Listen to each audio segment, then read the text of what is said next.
Hi,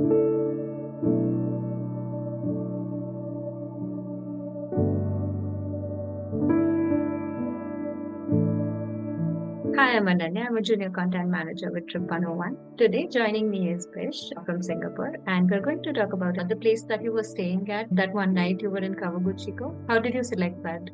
We didn't want to stay in a touristy place or right next to the Kawaguchiko station. Hmm. And me and my wife, we scouted a fair bit, looked at a lot of options. We found a great option, a small hotel called Shoji Mount Hotel in front of Lake Shoji. So there was small water bodies across Kawaguchiko as well.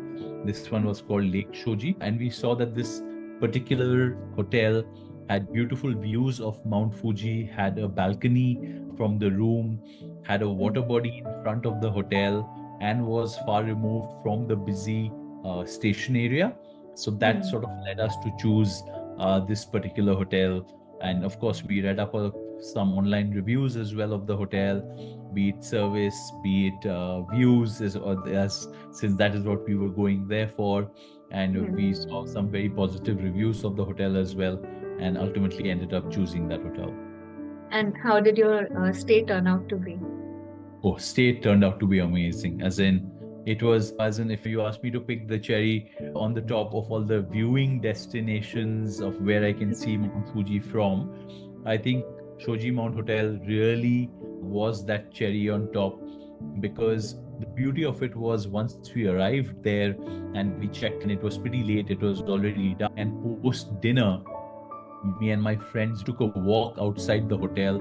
And because there were not too many hotels or any public places, there was not much artificial light, which means that Hmm. you could see Mount Fuji in the moonlight, and you could Hmm. see the snow-capped peaks as well.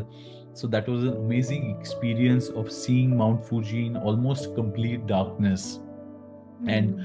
the shine on the snow-capped peak coming from the moonlight. It was an amazing check right there. We've just arrived and had dinner, and this is what we see. So it was like, okay, this hotel has already done its job in terms of what we wanted. But the next day as well, the service at the hotel was great. They had heaters in each room because it does get very cold during that time of the year in December. They did have heaters in the room and very comfortable warm blankets to use as well. A very quaint, small hotel with great service and great views. It lives up to what it promises in terms of an experience and especially views of Mount Fuji. And this Hmm. is where I was talking about getting up early morning to take photographs of Mount Fuji. So I made sure I set my alarm, went out at about 4:30. And what was great is, so I walked to the small little water body or Lake Shoji as they call it to Hmm. take photographs. I found my way there in the darkness. And then I realized I could see some small lights near the lake. And then, from what I understand, from our hotel and from other hotels nearby, people actually drove to that, as that is a very photography specific spot.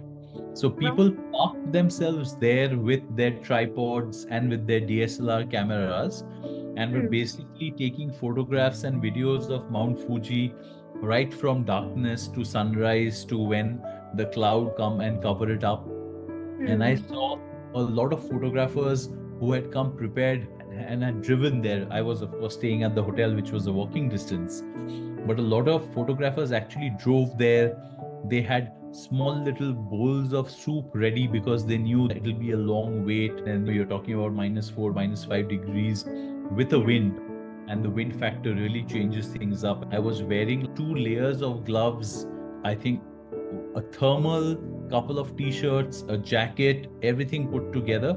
I was still freezing in that temperature. Then I realized so many other people who had the foresight I didn't came well prepared with their cars and were sitting in the car with the heaters on till it was the appropriate time to take a photograph. But the walk to Lake Shoji to take photographs turned out to be a photography spot, if I would to call it, for people to come and take photographs. And we saw some beautiful photos in the hotel as well. especially when you have a very clear sky and there are no clouds. You almost get a mirror reflection of Mount Fuji on Lake Shoji as well. So Oh. it's almost like you get an inverted image of Mount Fuji when you're taking a photograph. We were unfortunately not that lucky since we were spending only one day and there was a bit of cloud cover that came in pretty quickly. In hindsight, I wish I would have stayed there for 3-4 nights to try and again experience that a lot more. Than that visual of one, the moonlight the night before and seeing Mount Fuji in that light in all its glory, and then the next day morning seeing it from early in the morning before sunrise to when the sun rises.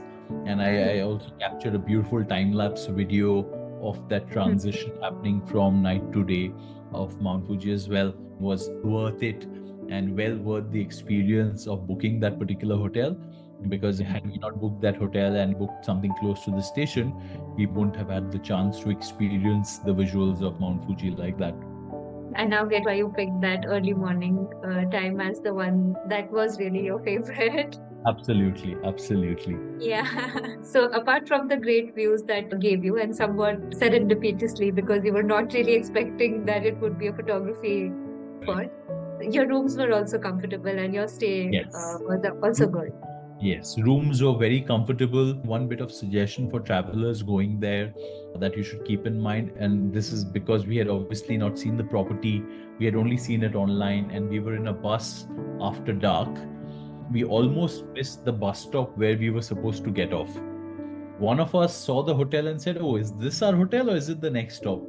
Had we not gotten off, we would have had to go another, I think, 1 to 1.5 kilometers by bus, gotten off, and at that time of the day, about 7 p.m., we would have had to walk with our luggage all the way back to the hotel. So definitely, if you're taking the bus after dark to get to the hotel, keep a keen eye out to spot the hotel and the right bus stop that you should get off at. Amenities, again, very nice.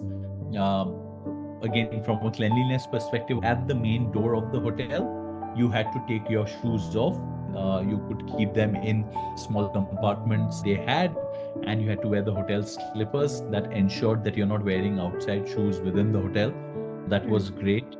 What was also lovely is that they had a self-service fast food counter as well. Again, as the norm is in Japan, you've got a lot of ready to eat noodles, put in some hot water, and there you go, you've got your noodles to eat. They have a lot of options you can buy from the vending machines there as well. So that was a beautiful touch to the hotel, and the ability to snack on things whenever you would like during your stay there. Very clean, very well maintained hotel, very friendly service and very friendly staff as well, and we really liked the stay there. And the great thing about it was, again, it's a service which they were providing across the board. They did have a 24/7 onsen as well. So if you would want the onsen experience, that was also there, 24/7 available to you. Again, I wish in hindsight I had spent more time there and had time to enjoy the onsen too. But yeah, maybe next time, you might spend some time there, and we'll definitely book that hotel. But again, having a 24/7 accessible onsen is a great amenity to have at the hotel, and it's great that they had that. Another nice bit that they also had is they have a small cafe in front of the hotel. The perfect spot if you want to laze around or even work from there.